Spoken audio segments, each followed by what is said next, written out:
"Excuse me, ma'am, but you're not welcome here." The words, cold and deliberate, cut through the bustling noise of the high-end mall. Vanessa Cole, one of the richest women in the country, stared at the security guard in disbelief. She had arrived in her usual understated elegance, a tailored black suit, simple heels, and her signature leather handbag, but none of that seemed to matter. She glanced around, noticing that other shoppers, mostly white, were being treated with courtesy and deference. "Is this some kind of joke?" Vanessa asked, her voice calm but firm. The guard didn't flinch. "I'm going to have to ask you to leave," he said. His tone was neutral, almost robotic, but the weight of his words carried a clear message. Vanessa folded her arms. "Why? I haven't done anything." "Management's orders," he replied, glancing over her shoulder toward a group of mall staff gathered near the entrance of an upscale boutique. Their eyes darted between her and the guard, whispering among themselves. For a moment, silence hung in the air. Shoppers passing by slowed their pace, some pretending not to notice, while others openly stared. Vanessa could feel the tension rising, her pulse quickening. She could have walked away, but this wasn't just about her. It was about the principal, about the countless others who faced similar discrimination, but didn't have the power or platform to fight back. "I'm not going anywhere," Vanessa declared, her voice echoing through the atrium. The guard shifted uncomfortably. "Ma'am, if you don't leave now, I'll have to call the police." "Call them," Vanessa said, standing her ground.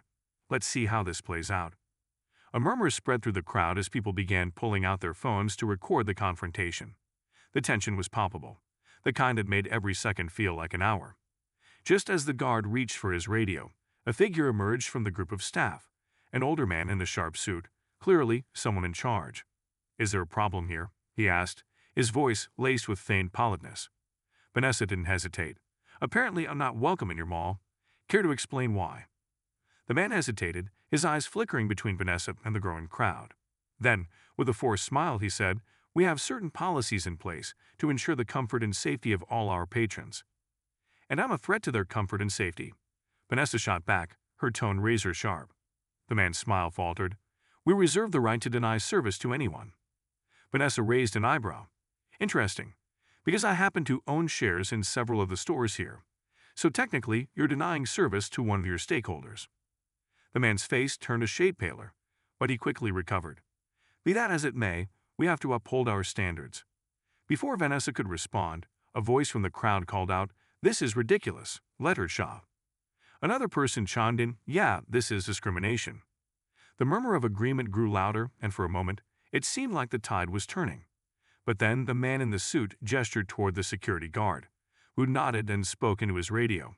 Within minutes, 2 police officers entered the mall, their presence only adding fuel to the fire. Vanessa stood tall, her eyes meeting the officers as they approached. "Good afternoon, gentlemen. Are you here to arrest me for shopping?" One of the officers, a younger man with a hesitant expression, glanced at the security guard, then back at Vanessa. "Ma'am, we've been called to handle a disturbance." "And what exactly is the disturbance?" Vanessa asked, her voice calm but unyielding. "Because from where I'm standing, the only disturbance is the blatant racism happening right now." The officer hesitated, clearly uncomfortable with the situation. But before he could respond, the older officer stepped forward. "Ma'am, we'd prefer if you cooperate. Let's not make this more difficult than it needs to be." Vanessa's eyes narrowed. "Difficult for whom?" "Because I assure you, this is just the beginning." The crowd had grown larger by now, with several people live streaming the incident. The mall's pristine image was rapidly crumbling, and it was clear that management hadn't anticipated this level of public backlash. Yet, despite the growing pressure, the man in the suit remained firm, his pride and prejudice outweighing common sense. Just as one of the officers reached for his handcuffs, a voice rang out from the back of the crowd. "Stop! This is outrageous." The crowd parted to reveal a middle-aged woman in a designer coat, her face flushed with anger.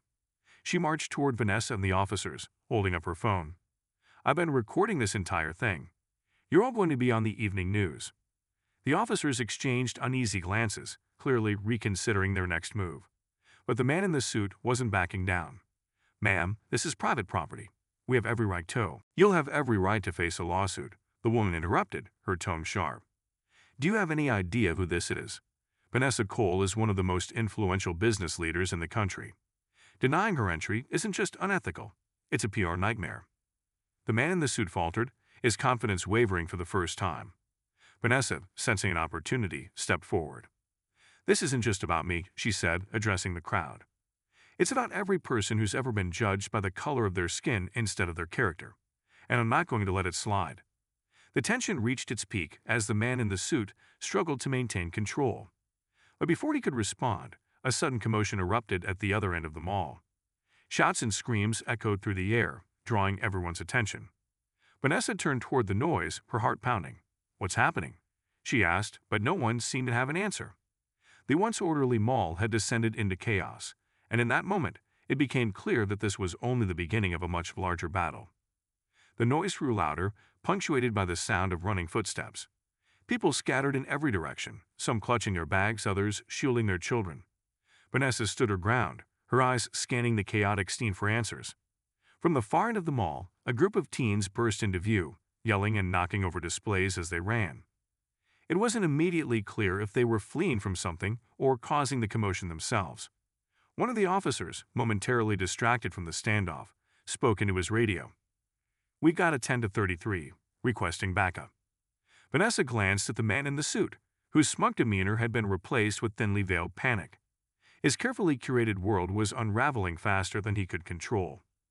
The guard who had initially confronted her seemed unsure of his role now, caught between enforcing the mall's discriminatory policies and managing the growing chaos.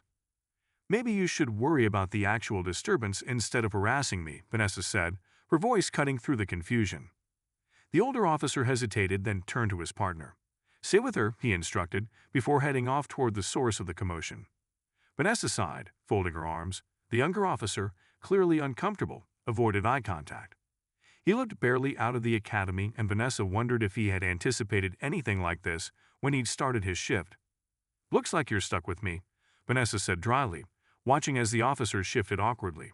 "Relax, kid. I'm not going to bite." Before he could respond, the woman in the designer coat who had defended Vanessa earlier stepped closer. "What's going on over there?" she asked, nodding toward the chaos. The officer frowned. "We're not sure yet. Probably just some kids acting up." The woman scoffed. "Acting up? This place is falling apart, and all management seems to care about is kicking out the wrong people." Vanessa chuckled. "Seems like their priorities are a bit skewed." The officer didn't respond, but his uncomfortable silence spoke volumes. Meanwhile, the crowd had thinned out near their corner of the mall, with most people either fleeing or moving toward the spectacle at the far end. Vanessa felt a surge of frustration. She had come here to shop, not to become the center of a racial standoff or witness the collapse of mall security. "Let's take a walk," Vanessa said suddenly, surprising both the officer and the woman. The officer blinked. "Ma'am, I can't let you." "Oh, I'm not asking for your permission," Vanessa interrupted. "I'm just letting you know what's about to happen." She turned on her heel and began walking toward the chaos, her steps purposeful. The officer hesitated, then reluctantly followed, clearly torn between his orders and the rapidly escalating situation. The woman in the designer coat trailed behind, her phone still recording. As they approached, the scene became clearer. Several store owners were frantically pulling down security gates while others shouted at the teens, who were darting in and out of the stores, grabbing anything within reach. Some of the teens appeared to be unarmed, but others swung metal objects, perhaps taken from a nearby construction site, smashing display cases and causing general mayhem. One of the teens, a boy no older than 16, locked eyes with Vanessa as she approached. He hesitated for a moment, then shouted, "This place deserves it," before disappearing into another store. Vanessa frowned. "Deserves what?" she muttered under her breath. The older officer, who had left earlier, was now trying to contain the situation, shouting orders that were largely ignored. More officers arrived, forming a loose perimeter around the chaos, but it was clear they were overwhelmed. "Ma'am, you really need to stay back," the younger officer said again, this time with a bit more urgency. Vanessa ignored him.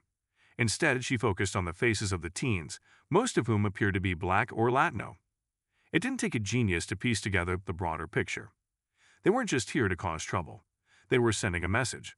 Whether it was about the mall's discriminatory policies or something deeper rooted in their community, Vanessa couldn't tell yet, but she was determined to find out.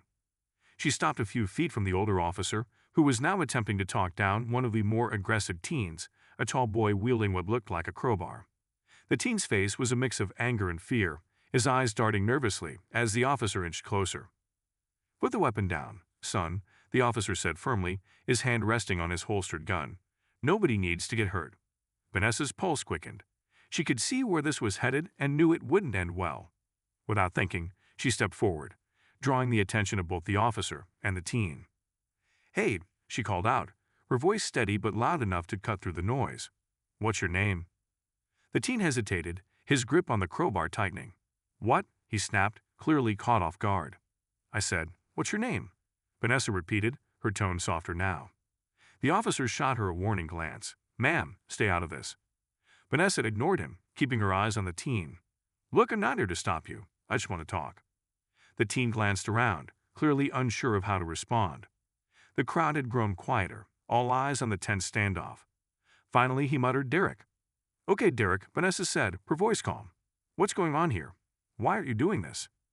Derek's eyes flashed with anger. "You wouldn't understand." "Try me," Vanessa said, taking another step forward. The officer tensed. "Ma'am, that's close enough." Vanessa held up her hands. "I'm not a threat," she said, her gaze still fixed on Derek. "But I do want to understand. Help me out here." Derek looked down at the crowbar in his hands, his resolve wavering. For a moment, it seemed like he might drop it. But then, another teen shouted from behind him, "Don't listen to her, D. They don't care about us." The words seemed to snap Derek back into his defensive stance. He raised the crowbar slightly, his face hardening again. Vanessa could feel the tension thickening, the fragile moment of calm slipping away.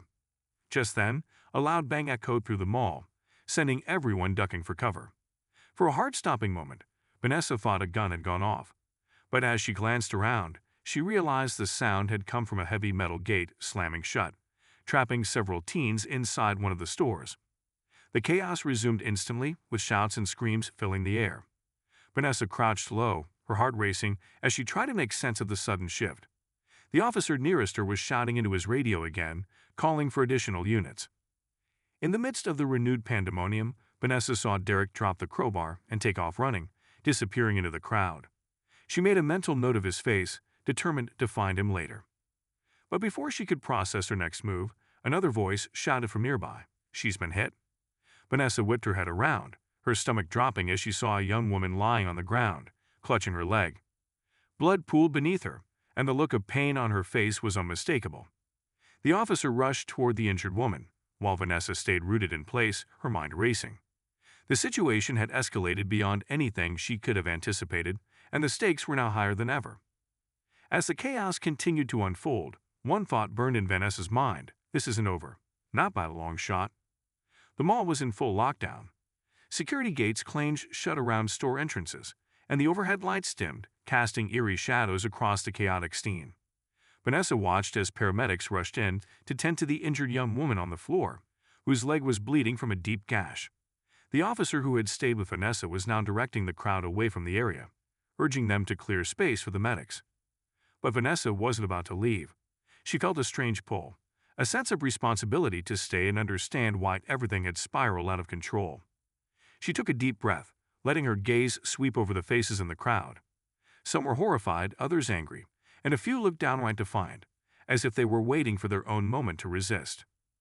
The man in the suit, who had been so insistent on escorting Vanessa out of the mall, stood near the security desk, his face pale with shock.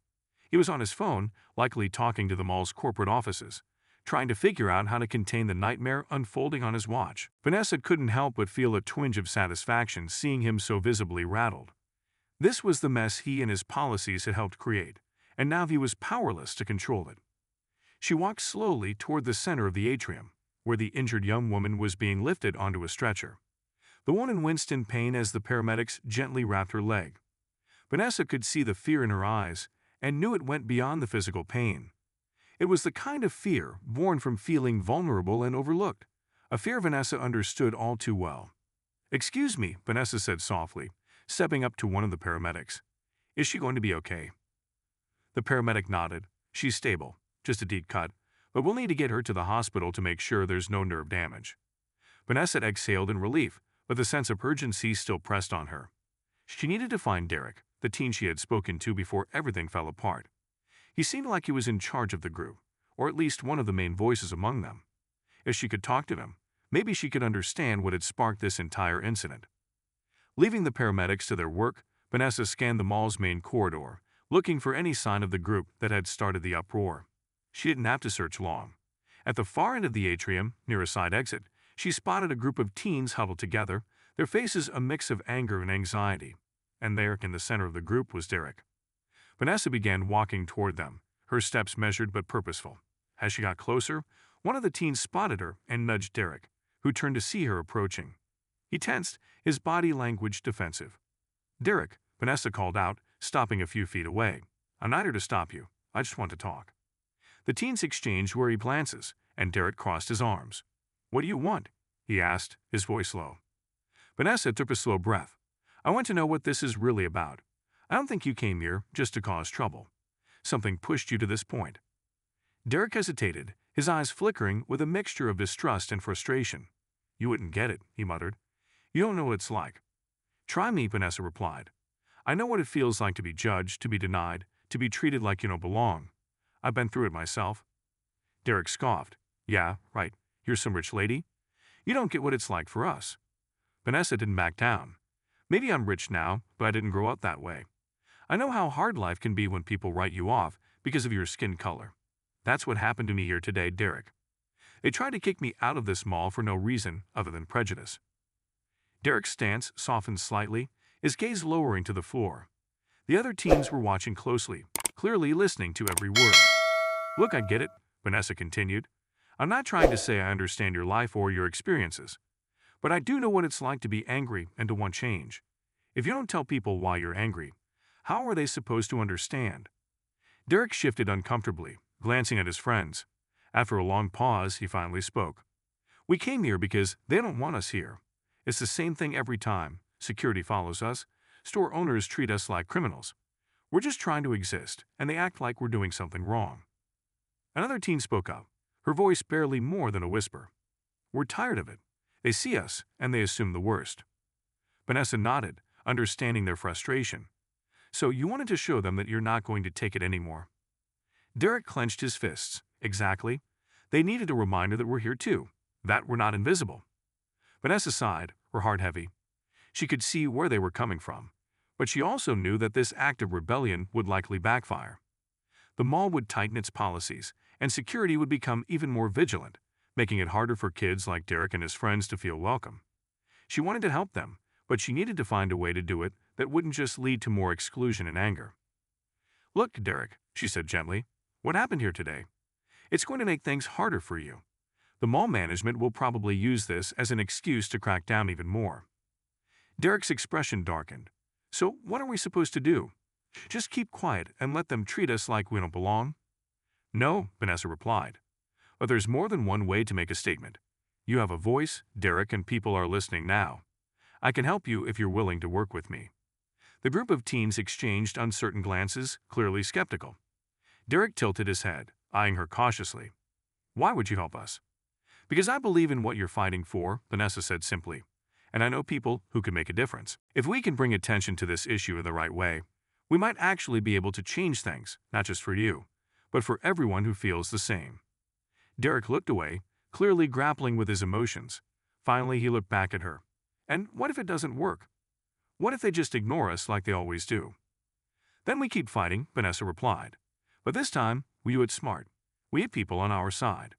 We show them that we're here and that we deserve to be here." Derek seemed to consider her words, the anger in his eyes softening. The other teens looked to him, waiting for his reaction.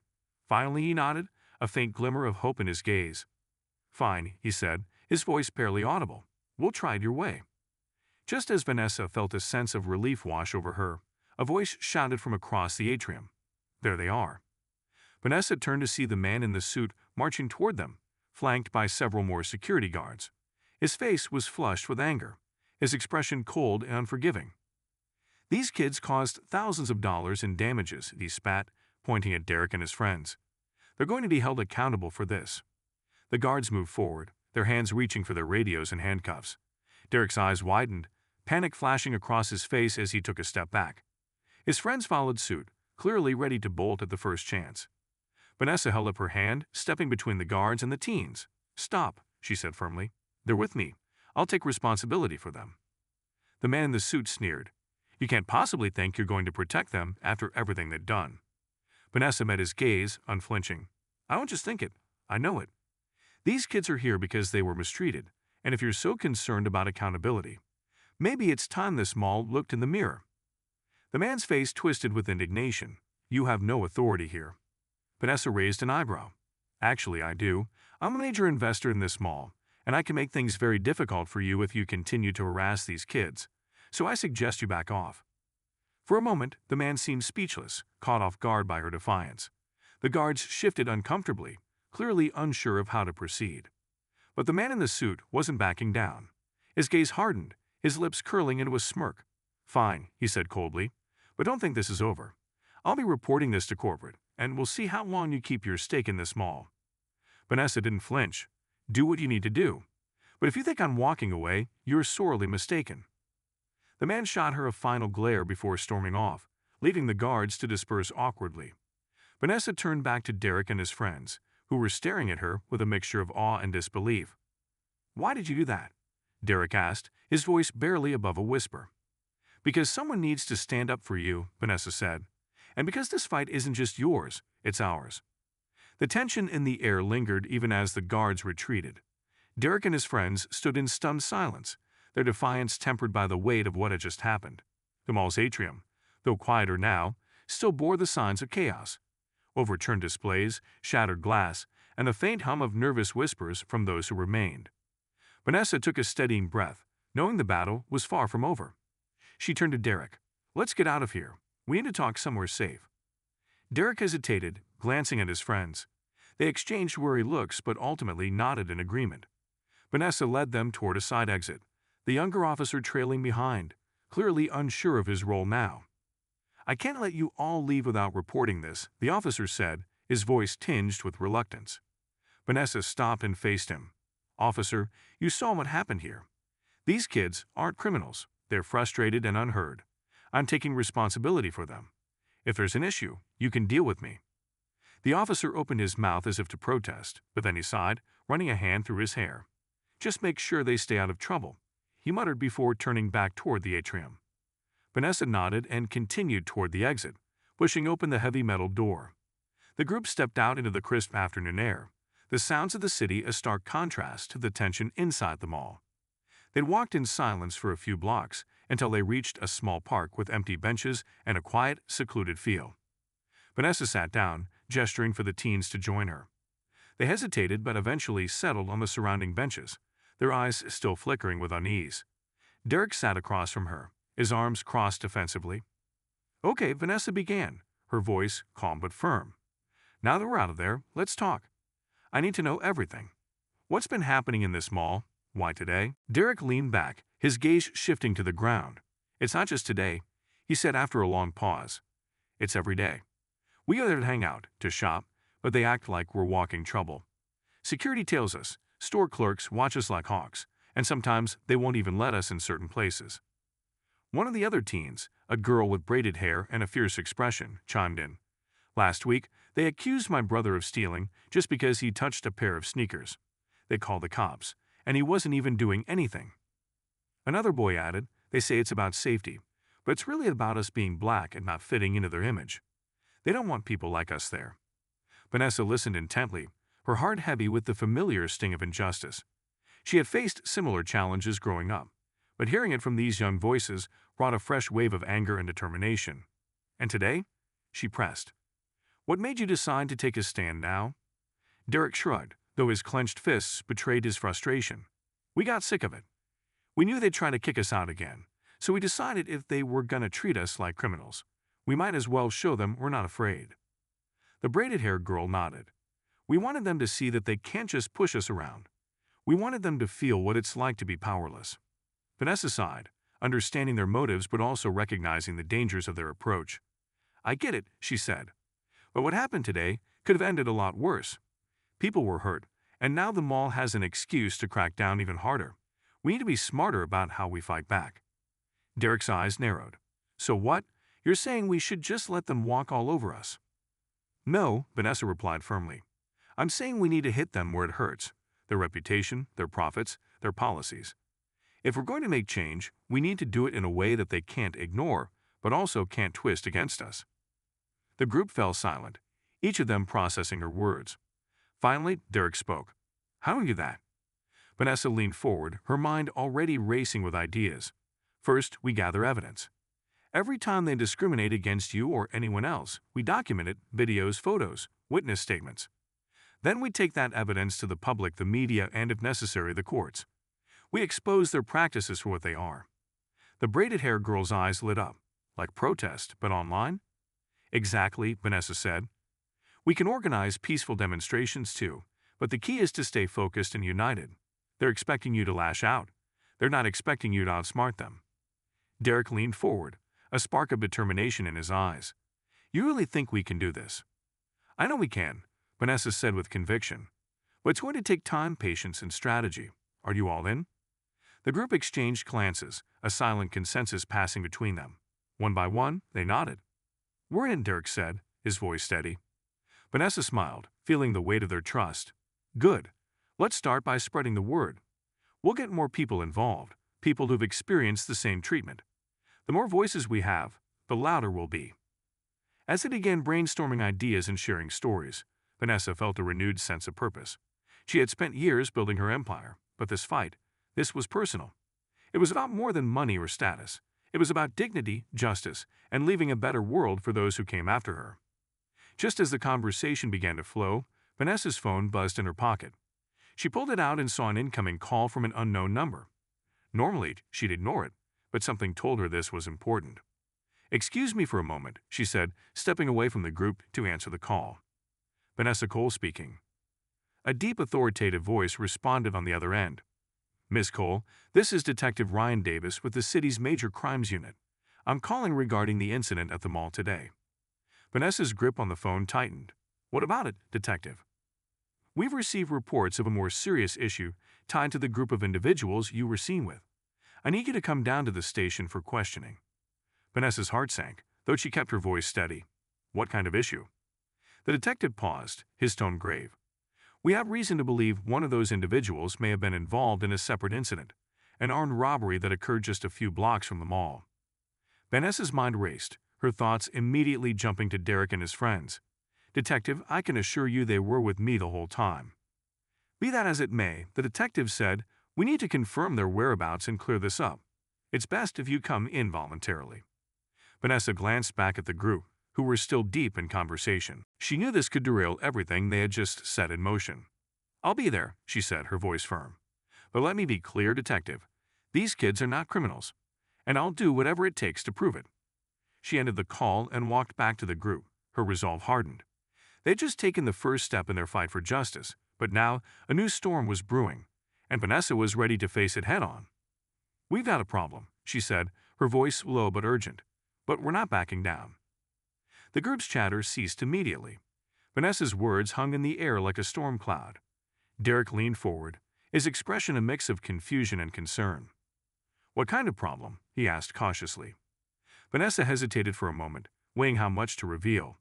These kids were already on edge, and she didn't want to add unnecessary panic. But withholding information wouldn't help either. I just got a call from a detective, she said, keeping her tone steady. They're saying someone in this group might be linked to an armed robbery that happened near the mall today. A stunned silence fell over the teens. Their eyes darted between each other, searching for answers. Wait, what? Derek said, his voice rising. That's not true. We didn't do anything like that. None of us were involved in any robbery, the girl with braids added, her tone defensive. They're just trying to pin something on us. Vanessa held up her hand. I believe you. But the police are looking for someone to blame, and you're an easy target right now. We need to be smart about this.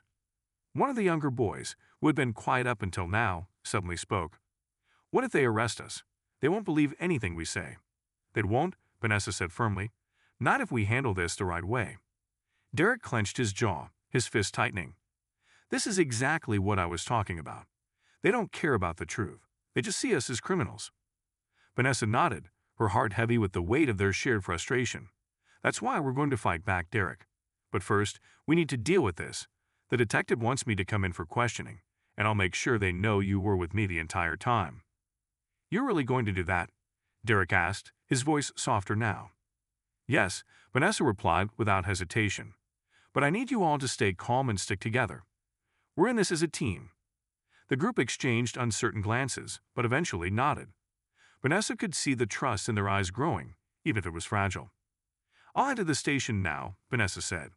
"In the meantime, I want you to keep a low profile. Don't give them any excuse to come after you." Derek nodded. "What if they come looking for us anyway?" "Call me," Vanessa said, handing him her business card, "no matter what time it is." The braided-haired girl pocketed the card. "We got your back too. If you need us, we're there." Vanessa smiled, feeling a renewed sense of determination. "We'll get through this," she said. "Together."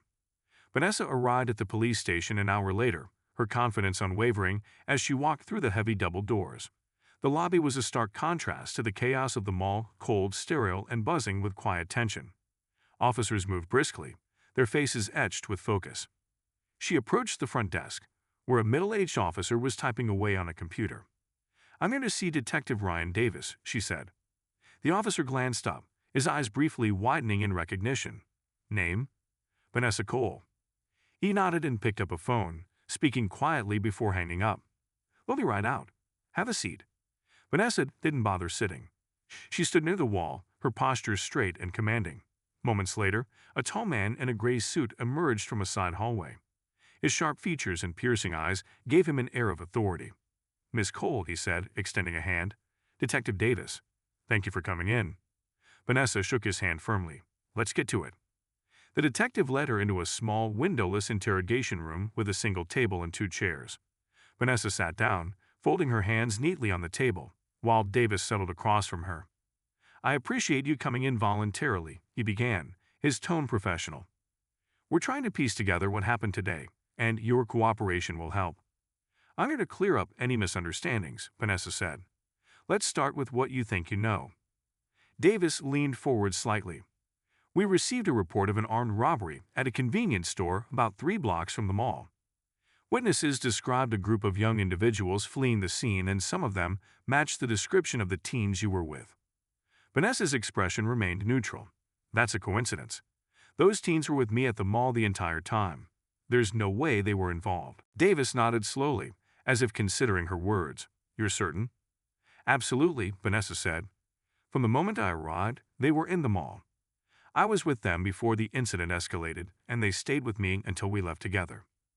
Davis studied her, his eyes narrowing slightly. "You're willing to make a formal statement to that effect?" "Of course," Vanessa replied. "But let's be clear, Detective. These kids are being profiled.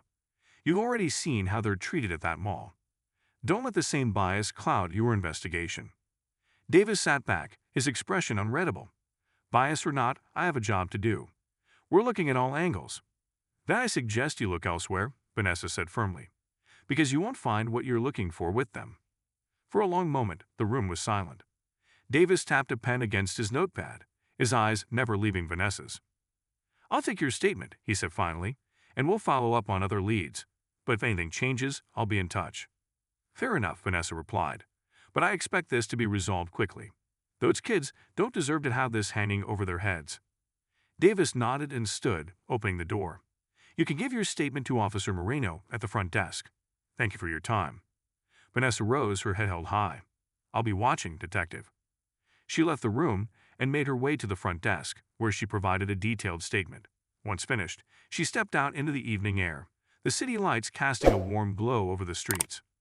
Her phone buzzed in her pocket. She pulled it out and saw a text from Derek. "You good?" Vanessa smiled and quickly typed back, "All good. We'll talk tomorrow. Stay safe." She slipped her phone back into her pocket, her mind already planning their next move. The fight was far from over, but they had taken the first step, and Vanessa was ready for whatever came next. Just as she reached her car, a black SUV with tinted windows pulled up beside her. The driver's window rolled down, revealing a man in a sleek suit. "Miss Cole," he said, his voice calm but authoritative. "We need to talk. It's about the kids." Vanessa froze, her instincts on high alert. "Who are you?" The man smiled faintly. "Let's just say I'm someone who can help, or make things a lot worse." Vanessa's pulse quickened. This was not part of the plan. Vanessa didn't move. Her hand hovered near her phone, ready to call for help if necessary. The man in the SUV gave her a measured look, as though gauging her reaction. "Relax, Miss Cole," he said smoothly. "I'm not here to threaten you. Quite the opposite." "And who exactly are you?" Vanessa asked, her voice steady but firm. The man's smile didn't falter. Call me Mr. Bennett. Let's just say I'm a fixer, someone who works behind the scenes to handle delicate situations. Vanessa narrowed her eyes. And what delicate situation are you here to handle? The one you found yourself in, Bennett replied. The teens you're protecting? They've caught the attention of some powerful people, and not all of them are as understanding as you are. Vanessa crossed her arms. If you're here to intimidate me, you're wasting your time. Bennett chuckled softly. I wouldn't dream of it. In fact, I admire your determination. But there are forces at play here that you might not fully grasp. I'm offering you a way to resolve this quietly and efficiently. Vanessa raised an eyebrow. What kind of resolution are we talking about? The kind that ensures those kids don't face legal consequences, Bennett said, his tone even. In return, you'll convince them to stay out of the mall and avoid any further public disruptions. Vanessa's jaw tightened. So you're asking me to silence them? I'm asking you to protect them, Bennett corrected. The system isn't kind to people like them. You know that as well as I do. If this escalates, it won't end well for anyone. Vanessa stepped closer to the SUV, her eyes locked on Bennett's. And what happens if I say no? Bennett's smile faded slightly. Then they'll be left to fend for themselves in a system designed to break them. You've seen how quickly things can spiral out of control. I'm offering you a way to keep them safe. Vanessa considered his words carefully. She hated the idea of conceding to backroom deals, but she also knew how unforgiving the legal system could be, especially for black youth. Still, something about Bennett didn't sit right with her. And what's in it for you? She asked, her tone laced with suspicion. Let's just say I have an interest in maintaining order, Bennett said cryptically. When things like this happen, it creates unnecessary complications. My job is to eliminate those complications. Vanessa took a step back, her mind racing. She didn't trust him, but she couldn't ignore the potential danger Derek and the others faced if the situation escalated further. She needed more time to think, to strategize. I'll consider your offer, she said finally, her voice neutral. But I won't make any decisions without consulting the kids first. Bennett nodded, his expression unreadable. Fair enough. You know how to reach me. He handed her a sleek business card with nothing but his name and a phone number. Then, without another word, he rolled up the window and drove off, leaving Vanessa standing in the glow of the streetlights. Vanessa sat in her car, gripping the steering wheel as she replayed the conversation in her mind. She hated feeling like her choices were being manipulated, but she couldn't afford to let pride get in the way of protecting Derek and his friends. Her phone buzzed again. This time, it was a call from an unfamiliar number. She hesitated for a moment before answering. Vanessa Cole. Ms. Cole, this is Lisa Carmichael from Channel 7 News. We've received multiple reports about an incident at the downtown mall earlier today, and your name keeps coming up. Would you be willing to comment? Vanessa sighed. The last thing she needed was media attention complicating the situation further. But this could also be an opportunity to control the narrative. Lisa, I can confirm that I was present during the incident, Vanessa said carefully. But I'm not ready to give a full statement at this time. What I can say is that this isn't just a story about what happened today. It's about a deeper issue, systemic discrimination, and I'm working with the affected individuals to address it. Do you believe the mall's actions were racially motivated? Lisa asked. I believe there's a pattern of behavior that needs to be examined, Vanessa replied. But I'll save the details for when I'm ready to speak publicly. Understood, Lisa said. If you decide to go on record, we'd love to hear your side of the story. I'll keep that in mind, Vanessa said before ending the call. She stared at her phone for a moment, then typed a quick message to Derek. Something big is happening. We need to meet tomorrow. Be ready. The next morning, Vanessa gathered the group at a community center in one of the city's older neighborhoods. The room was small but private, with folding chairs arranged in a circle. Derek, the girl with braids, and the other teens filed in, their expressions a mix of curiosity and apprehension. Vanessa waited until they were all seated before she spoke. I had a run-in with someone last night, a man named Bennett. He claims he can make the legal trouble go away, but there's a catch. What kind of catch? Derek asked, his tone worry. He wants you to stay out of the mall and avoid any further protests, Vanessa said. In other words, he wants to silence you. The group erupted in murmurs of frustration. The braided-haired girl shook her head. So they want us to just roll over and take it. That's what they're hoping for, Vanessa said. But here's the thing, Bennett's offer only works if we let them dictate the terms. If we keep pushing, we can expose what's really going on and force them to change. Derek frowned. But what if they come after us? You said the cops were already looking for us. They are, Vanessa admitted. Which is why we need to be smart about how we move forward. We can't give them any more ammunition to use against us. What do you suggest? One of the younger boys asked. We go public, Vanessa said. I've already been contacted by the media. If we tell our story and back it up with evidence, we can put pressure on the mall and the city to address their discriminatory practices. Derek hesitated, his eyes flickering with uncertainty. You think that'll work? I think it's our best shot, Vanessa said. But it's up to you.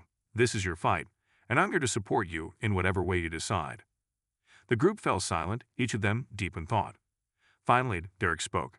If we do this, we're not just doing it for us. We're doing it for everyone who's ever been treated like they don't belong. Vanessa nodded. Exactly. The braided-haired girl smiled. Then let's do it. The others nodded in agreement, a sense of unity solidifying among them. Vanessa felt a surge of pride and determination. They were ready to take their fight to the next level. But just as they began discussing their next steps, Vanessa's phone buzzed with a new message. She glanced at the screen and froze. It was from Bennett. You've made your choice. I hope you're prepared for the consequences. Vanessa's stomach tightened as she read Bennett's message. The calculated tone of the words was chilling, a stark reminder that this fight would be anything but straightforward. She locked her phone and took a deep breath, steadying herself. This was no time to show fear. Everything okay? Derek asked, noticing her shift in demeanor. Vanessa forced a calm expression. It's nothing we can't handle, she said, tucking the phone into her pocket. Let's stay focused. The teens nodded, their determination undeterred. Vanessa outlined a plan. They would gather testimonials from others who had experienced discrimination at the mall, compile videos and images of unfair treatment, and present a united front when they went public. Every piece of evidence would strengthen their case.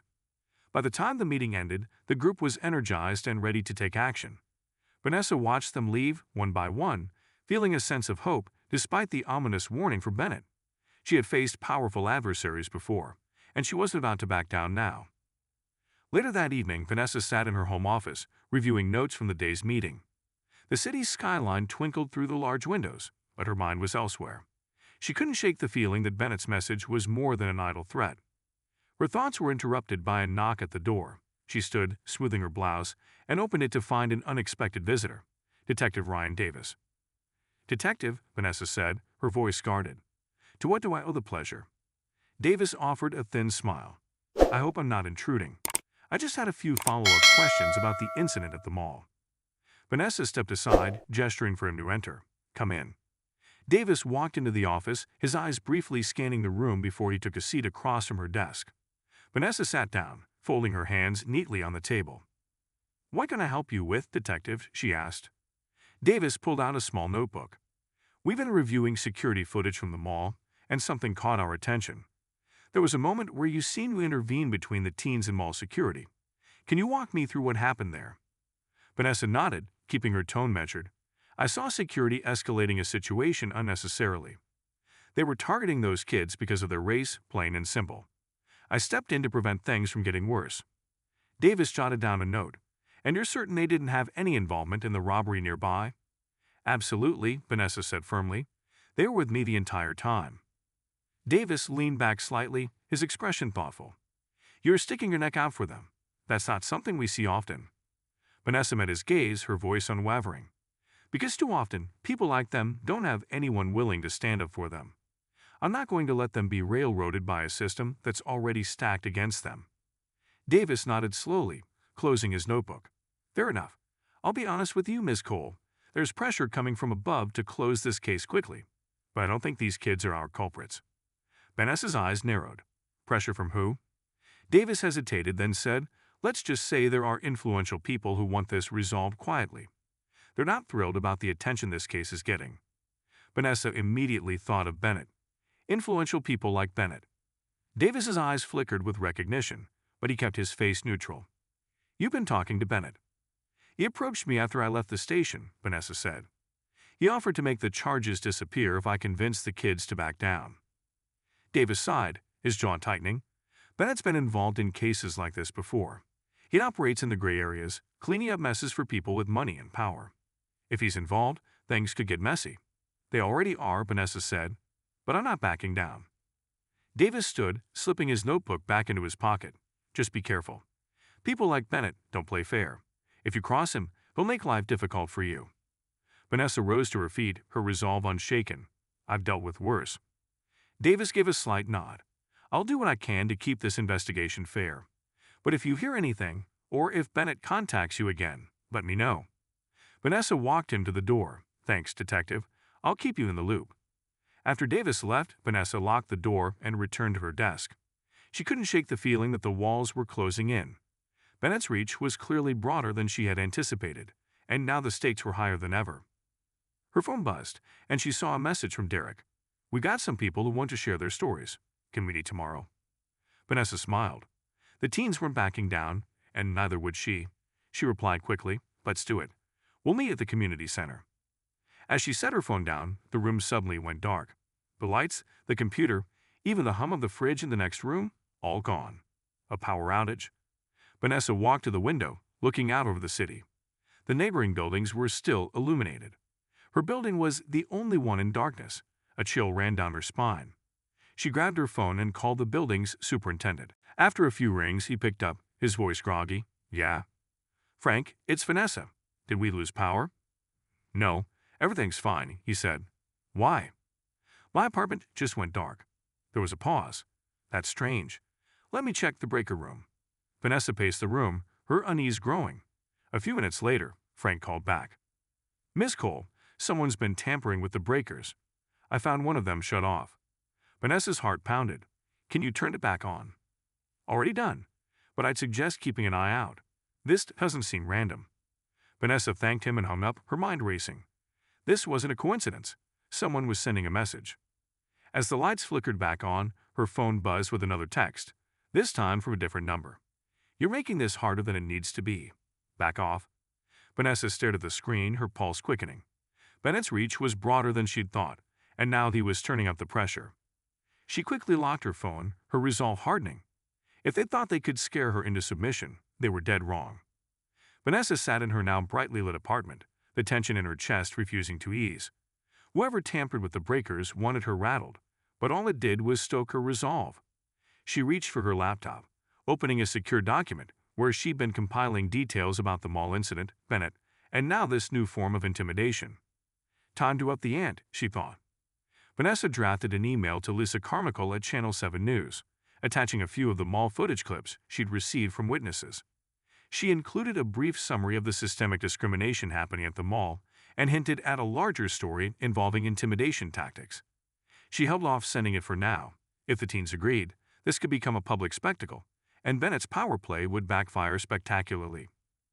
The next day, Vanessa arrived at the community center to find Derek and the others waiting, along with several new faces.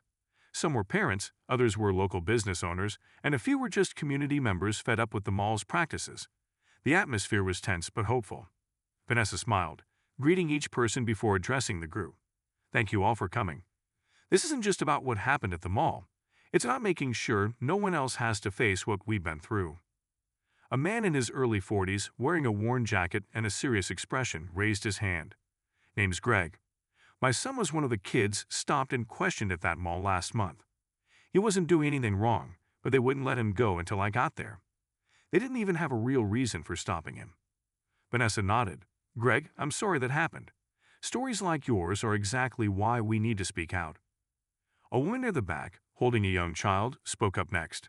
They'd done this to us for years. We filed complaints, but nothing ever changes. They just keep sweeping it under the rug. That ends now, Vanessa said firmly.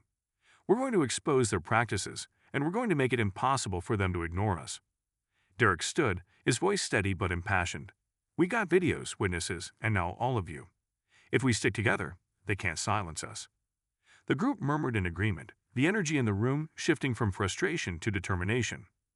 Vanessa stepped forward. I've been in contact with the media. They're interested in hearing our story, but I want to make sure we're all ready. Once this goes public, we'll face pushback, maybe even more intimidation. But if we stay united, they won't break us. A teenager sitting beside Derek, a boy named Malik, raised his hand. What if they come after us, like they did with you?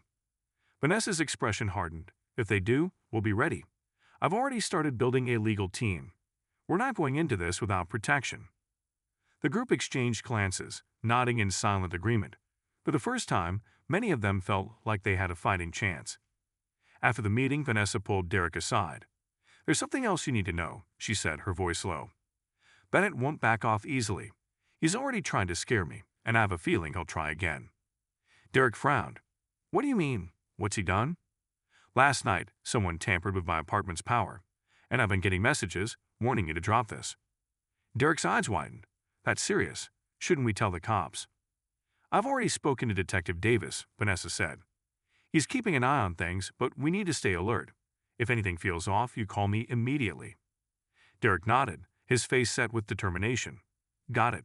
We're not backing down." That evening, Vanessa decided it was time to make the next move. She composed a final version of her email to Lisa Carmichael, including contact information for those willing to share their stories. With a deep breath, she hit send. Moments later, her phone rang. It was Lisa. "Vanessa," Lisa began, her voice eager. "I just read your email. This is huge. We want to run this story, but I'll need you and some of the others for an on-camera interview. Can you come to the station tomorrow?" Vanessa smiled. "We'll be there." Lisa's tone turned serious. "You should know, once this airs, it'll stir the pot. You ready for that?" "We've been ready," Vanessa said. "Let's do this." The following morning, Vanessa and Derek, along with Greg and a few others, arrived at the news station. The studio was a hive of activity, with producers, camera operators, and sound technicians bustling around. Lisa greeted them warmly, leading them into a bright interview room. "This will be pre-recorded, but it'll air during our primetime segment tonight," she explained. "Just speak from the heart, and we'll make sure your message comes through loud and clear." Vanessa was the first to sit under the glaring studio lights. The cameras rolled as Lisa introduced her, detailing her impressive business background before diving into the mall incident. "Vanessa," Lisa began, "what motivated you to take such a personal stand in this case?" Vanessa met Lisa's gaze, her voice steady. "This isn't just about one bad experience. It's about a pattern of discrimination that people in our community face every day. I've been in their shoes, and I know how dehumanizing it feels. I'm in a position now where I can fight back, and I intend to use every resource I have to make sure no one else has to go through this." The interview continued, with each participant sharing their experiences. Derek spoke passionately about how he and his friends were treated at the mall, while Greg recounted his son's ordeal. The more they talked, the clearer it became that this wasn't an isolated issue. It was a systemic problem. By the time the interview ended, Vanessa felt a renewed sense of purpose.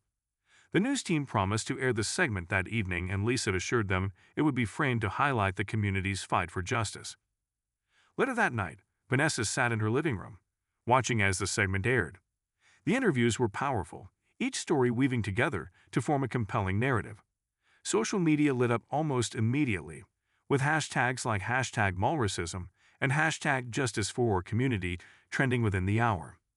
Vanessa's phone buzzed constantly with messages of support, but in the midst of the flood, one message stood out. It was from Bennett. "You've made your move. Now it's my turn." Vanessa stared at Bennett's message, her heartbeat steady but her mind racing. She knew he wouldn't make idle threats. Whatever his next move was, it would be calculated and ruthless. She set her phone down, took a deep breath, and focused on the larger picture. The news segment had already begun to shift the narrative in their favor, and she wasn't going to let fear derail their momentum. The next morning, Vanessa met Derek and the others at the community center. The room buzzed with energy as people discussed the overwhelming response to the news story. More community members had come forward, eager to share their own experiences of discrimination at the mall. "This is just the beginning," Vanessa said, addressing the group. "We're shining a light on their practices, and they're scrambling. But we can't let our guard down. They'll push back, and we need to be ready." Derek nodded. "I've been getting messages all night. People are fired up. They want to join the fight." "That's good," Vanessa replied. "The more voices we have, the harder it'll be for them to ignore us. But we also need to stay focused. No confrontations, no reckless actions. We'll win this with strategy and unity."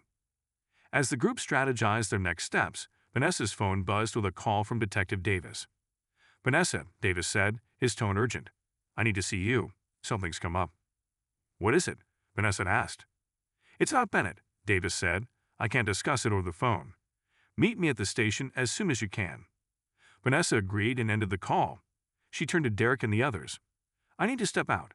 Keep working on gathering those stories. I'll be back soon. At the police station, Davis met Vanessa in a small conference room. His usually composed demeanor was strained. "What's going on?" Vanessa asked, taking a seat. Davis slid a folder across the table. "We've been digging into Bennett's background. He's more than just a fixer. He's tied to several powerful figures in the city, politicians, corporate executives, even some law enforcement. Whenever a situation threatens their interests, Bennett steps in to neutralize it." Vanessa flipped through the folder, which contained photos, documents, and notes linking Bennett to various high-profile cases. "He operates in the shadows," Davis continued. "But here's the kicker. We've uncovered evidence that he's orchestrated smear campaigns and even planted false evidence to discredit people who stood in his way." Vanessa's stomach turned, and now he's targeting us. Davis nodded. "That's why I called you. We've received reports that Bennett is preparing to release information aimed at discrediting you and the teens. He's trying to undermine your credibility before your movement gains more traction." Vanessa leaned back in her chair, her mind racing. "What kind of information?" "We're not sure yet," Davis admitted. "But knowing Bennett, it'll be fabricated or taken out of context. He'll use whatever he can to sow doubt." Vanessa clenched her jaw. "We need to get ahead of this." "That's why I'm here," Davis said. "I want to help, but my hands are tied when it comes to directly opposing Bennett. He has too many connections. What I can do is keep you informed and give you a heads up when something's coming." Vanessa nodded. "I appreciate that, but we're not going to let him dictate the terms. We'll fight this head on." Davis gave her a cautious look. "Be careful, Vanessa. People who go up against Bennett don't always come out unscathed." "I've come too far to back down now," Vanessa said firmly. "We'll be ready for whatever he throws at us." That evening, Vanessa gathered Derek and the core group at her apartment. She explained what Davis had shared and warned them about Bennett's tactics. "We'd have to be prepared for anything," Vanessa said. "They'll try to paint us as troublemakers, maybe even criminals. But we know the truth, and we'll make sure the world does too." Derek's eyes flashed with determination.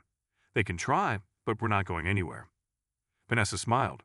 "That's the spirit. Now, here's what we're going to do." She outlined a plan to counter Bennett's moves. They would double down on transparency, sharing their full stories and exposing the mall's discriminatory practices with undeniable evidence. They would also launch a social media campaign, encouraging others to share their experiences and support their cause. "We'll control the narrative," Vanessa said. "If they try to smear us, we'll hit back with the truth." The next day, the first signs of Bennett's smear campaign surfaced. A local tabloid published an article suggesting that Derek and his friends had a history of delinquency, citing vague and unverifiable anonymous sources. The article also questioned Vanessa's motives, implying that she was using the teens to further her own business interests. The group gathered around Vanessa's laptop, reading the article in disbelief. "This is garbage," Derek said angrily. "None of this is true." Vanessa closed the laptop. "That's exactly what they want, to make people doubt us. But we're not going to let them." She immediately went live on social media, addressing the smear campaign head-on. In a calm and measured tone, she debunked the article's claims, providing clear evidence that refuted the allegations. She also highlighted the mall's history of discriminatory practices and the courage of the teens who had come forward. By the time she ended the live stream, it had already garnered thousands of views, with supportive comments pouring in. "That's how we fight back," Vanessa said, turning to the group. "With the truth." The braided-haired girl, who had been scrolling through the comments, smiled. "People are with us. They're sharing their own stories and calling out the lies." Vanessa nodded, feeling a surge of hope. But she knew this was just the beginning. Bennett wouldn't stop, and the stakes were only getting higher. As the group strategized their next moves, Vanessa's phone buzzed with another message. This one was from an unknown number. "You think you've won a round, but the game isn't over. You're in deeper than you realize." Vanessa locked the screen, her resolve hardening. If Bennett thought he could break her, he was about to learn just how wrong he was. The tension in the room thickened as Vanessa slipped her phone into her pocket. She didn't need to share the message from Bennett with the group just yet. They were already fired up, and adding more fuel to the fire might derail their focus. "All right," Vanessa said, clapping her hands to get everyone's attention. "We've got momentum, and we need to keep it going. Our next step is gathering more stories from the community and making them impossible to ignore." Derek nodded, his jaw set. "People are reaching out. We got emails, videos, even some old reports from folks who filed complaints against the mall. They're ready to speak up. Vanessa smiled. Good. We'll organize another meeting tomorrow. But for now, I want everyone to stay vigilant. Bennett won't stop, and we need to be ready for whatever he throws at us next. The group dispersed, energized but cautious. Vanessa watched them leave, her mind already racing with contingency plans. She knew Bennett's next move would be more aggressive, and she couldn't afford to be caught off guard. The following day, Vanessa received a call from Lisa Carmichael at Channel 7 News. Vanessa, Lisa began, her tone urgent. We've just been contacted by Bennett's team. They're claiming to have evidence that could discredit the movement. They're pushing for an interview to tell their side of the story. Vanessa wasn't surprised. And what's your take? Lisa hesitated. We're not going to run with anything until we've verified it. But I wanted to give you a heads up. Whatever they're planning, it's going to be big. Vanessa thanked Lisa and hung up. She immediately called Derek, who picked up after the first ring. We got a problem, Vanessa said. Bennett's trying to go public with their version of the story. We need to get ahead of this. Derek's voice was calm but determined. What do you need us to do? Gather everyone. We're going to record our own interview. You netted it in raw. We'll tell the truth and release it on every platform we can. Got it, Derek said. I'll get the crew together. By that evening, the group was assembled in the community center, their stories ready. Vanessa had set up a small but professional-looking recording setup, with cameras and microphones positioned to capture every detail. One by one, they shared their experiences, their voices steady and resolute. Derek spoke of the constant harassment they faced, while the braided-haired girl recounted her brother's wrongful accusation. Parents like Greg added their perspectives, highlighting how these incidents impacted their families. Vanessa was the last to speak, her tone calm but powerful. This isn't just about one mall or one incident. It's about a system that's designed to marginalize certain people. We're here to say enough is enough. When the recording was done, Vanessa and Derek worked late into the night, editing the footage and adding subtitles for clarity. By the time they uploaded it to social media, the video was a polished, unflinching testament to their cause. The response was immediate. Within hours, the video went viral, with thousands of shares and comments pouring in. Supporters rallied around them, amplifying their message and calling for accountability from the mall's management. The next morning, Vanessa woke to a flood of notifications. News outlets were picking up their video, and several prominent figures had shared it, expressing solidarity with the movement. But among these supportive messages, one caught her attention. It was another text from an unknown number. You're playing a dangerous game. Walk away while you still can.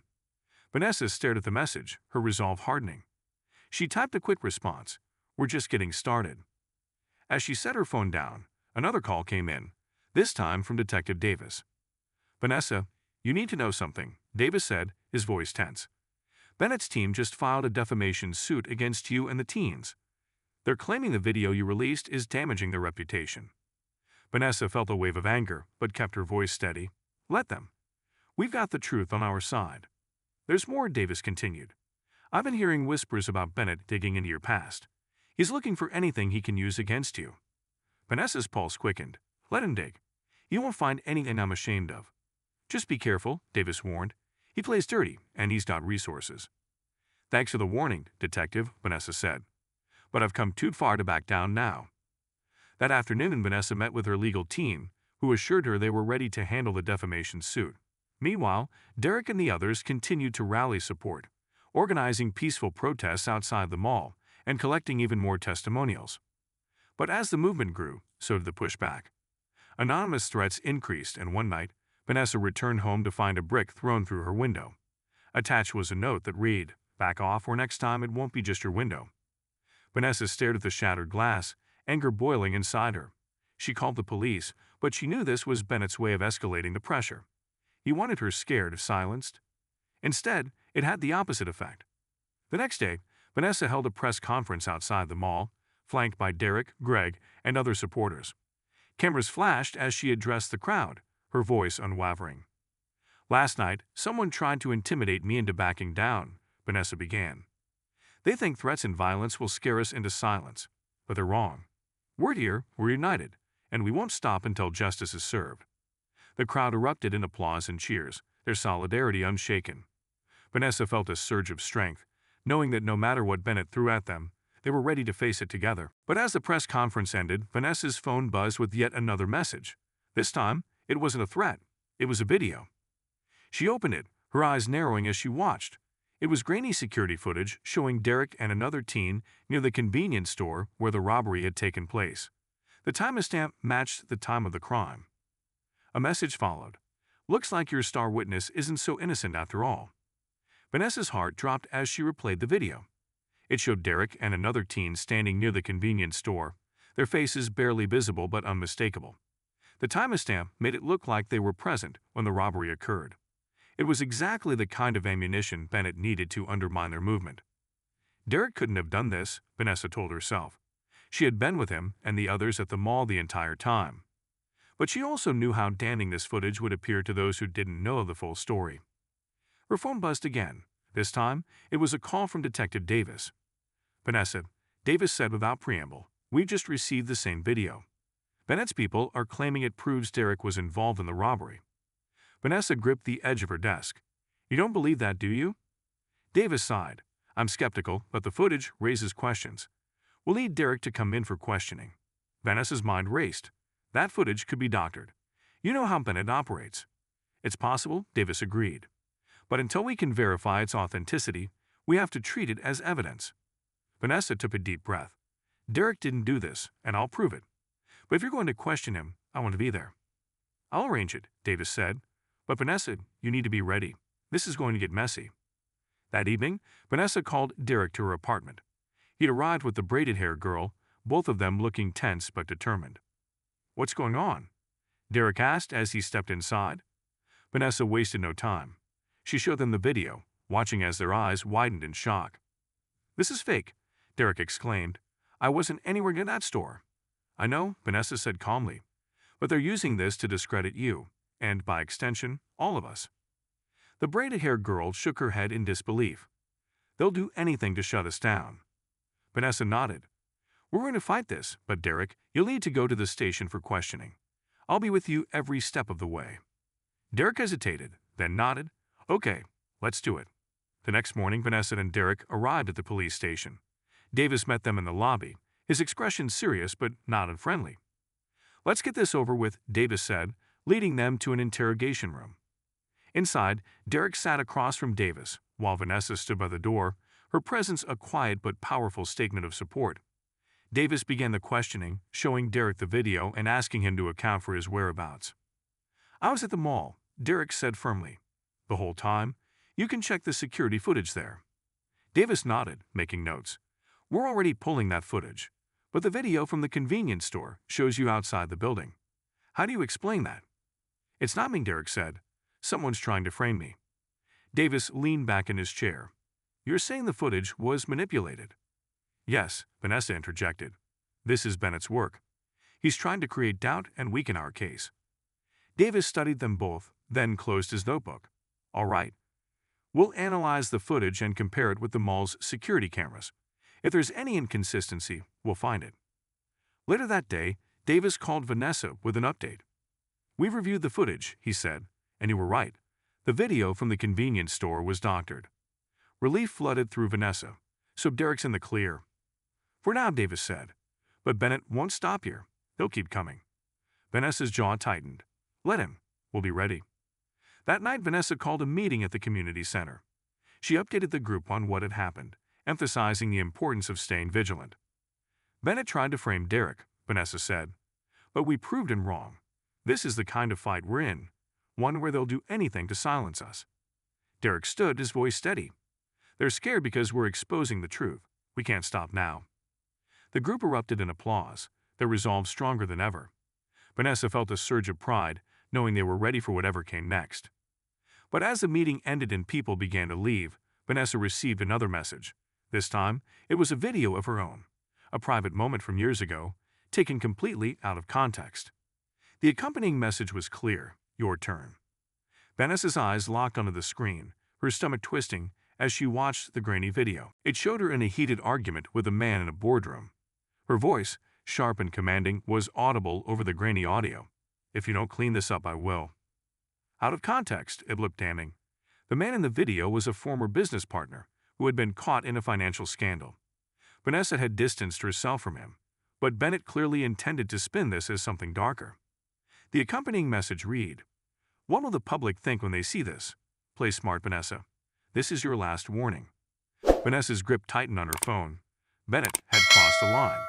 The next morning, Vanessa gathered her legal team and closest allies, including Derek and the braided-haired girl, at her apartment.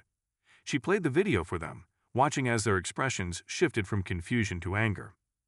"They're trying to make you look like a criminal," Derek said, his voice filled with frustration. Vanessa nodded. "And they'll use this to suggest I've been involved in shady deals. But we're not going to let them control the narrative." Her lawyer, a sharp-eyed woman named Monica, spoke up. "This is textbook defamation, but we can't just rely on legal avenues. We need to get ahead of this publicly." Vanessa turned to Derek. "We fought back before, and we'll do it again. But this time, it's going to get personal." Derek nodded. "We're with you." Monica outlined a plan. Vanessa would go public, addressing the video head-on in a live press conference. She would provide the full context of the footage and preemptively expose Bennett's tactics. By that afternoon, the press conference was underway. Vanessa stood at a podium outside City Hall, flanked by Derek, Monica, and several other community leaders. Cameras from every major news outlet pointed at her, ready to capture her every word. She took a deep breath and began. "Today, I'm here to address an attempt to discredit not only me but the movement for justice we built together." She gestured to a screen behind her, where the video played for the gathered crowd. "This footage was released to paint me as someone with something to hide, but let me give you the full context." Vanessa went on to explain the circumstances of the video, detailing her former partner's financial misconduct and her efforts to hold him accountable. She provided documents and statements to back up her claims, leaving no room for doubt. "Bennett and those he represents want to silence us because we've exposed the truth about systemic discrimination," Vanessa continued. "They'll stop at nothing to protect their interests, but we're not afraid. We stand together, and we will not be intimidated." The crowd erupted in applause, their cheers echoing off the surrounding buildings. Reporters shouted questions, but Vanessa held up her hand. "Our fight isn't just against individuals like Bennett. It's against a system that allows this kind of corruption and discrimination to thrive. And we won't stop until that system changes." The press conference went viral within hours, dominating headlines and social media. Public sentiment overwhelmingly supported Vanessa, with many commending her for her transparency and courage. Meanwhile, Bennett's tactics began to backfire as more people questioned his motives and methods. That evening, Vanessa and her team gathered at the community center to celebrate their victory. The atmosphere was electric, filled with laughter and a renewed sense of purpose. "You did it," Derek said, raising a glass of sparkling cider. "You turned their weapon against them." Vanessa smiled, but her expression quickly turned serious. "We did it. This was a team effort, and it's only the beginning. They'll come at us again, but now they know we won't back down." The braided-haired girl grinned. "Let them try. We got each other." As the night wore on, Vanessa took a moment to step outside for some fresh air. The city skyline glittered in the distance, a reminder of the long road ahead. Her phone buzzed with a message from an unknown number. She hesitated, then opened it. "You've won this round, but you can't fight forever." Vanessa smirked and typed a response. "Watch us." The message from Bennett lingered in Vanessa's mind as she returned to the celebration. She knew his warning wasn't an idle threat, but instead of fear, she felt a quiet resolve. They had faced his worst, and not only had they survived, they had emerged stronger. In the days that followed, the fallout from the press conference continued to ripple through the city. The public, emboldened by Vanessa's transparency and the community's unity, demanded accountability from both the mall and its management. Petitions gained thousands of signatures, boycotts of the mall's stores intensified, and local officials found themselves under pressure to act. The mall's corporate office released a carefully worded statement, claiming they were committed to diversity and inclusion, and would be launching an internal review. But it wasn't enough to placate the public. The breaking point came when an investigative journalist published an exposé, revealing that the mall's discriminatory policies had been an open secret among management for years. The journalist also uncovered Bennett's role in covering up various scandals, linking him to multiple cases of corporate and political corruption. The fallout was swift. The mall's CEO resigned under public pressure, and several high-ranking executives were fired. Bennett's clients, fearing further exposure, distanced themselves from him, effectively dismantling his network of influence. Facing mounting legal troubles, Bennett disappeared from public view, his reign as a shadowy power broker finally over. With the mall's leadership in shambles, Vanessa and her team worked with local officials to implement real, lasting changes. Security policies were overhauled, and new diversity training programs were mandated for all staff. The mall also established a community advisory board, giving residents a direct voice in its operations. Derek and his friends, once seen as troublemakers, became local heroes. Their bravery in standing up against injustice inspired others to do the same, and they were invited to speak at schools and community events, sharing their experiences and advocating for change. One afternoon, Vanessa sat with Derek and the braided-haired girl at the community center, reflecting on how far they had come. "Feels like a lifetime ago," Derek said, smiling. "When we were just a bunch of kids trying to hang out at the mall." Vanessa nodded. "And now you're leaders. You'd shown the city what real courage looks like." The braided-haired girl leaned back in her chair. "What about you, Vanessa? What's next?" Vanessa smiled thoughtfully. "I think it's time to expand the fight. There are malls, businesses, and institutions across the country that need the same kind of change. What we've done here can be a blueprint for others." Derek grinned. "So, we're not done yet?" "Not even close," Vanessa said, her eyes sparkling with determination. The story of Vanessa and the teens became a symbol of resistance and empowerment, spreading beyond their city. Their fight against discrimination and corruption sparked similar movements in other communities, proving that change was possible when people stood together. As for Vanessa, she continued to use her platform and resources to challenge systemic injustice, becoming a national advocate for equality and fairness. And though Bennett's shadow loomed large in their journey, his defeat served as a powerful reminder. No amount of money or influence could silence a united community determined to fight for what's right. Their battle had begun in a single mall, but its impact reached far beyond those walls, lighting a path for others to follow. And so the journey continued, fueled by the belief that justice was not only worth fighting for, it was worth winning.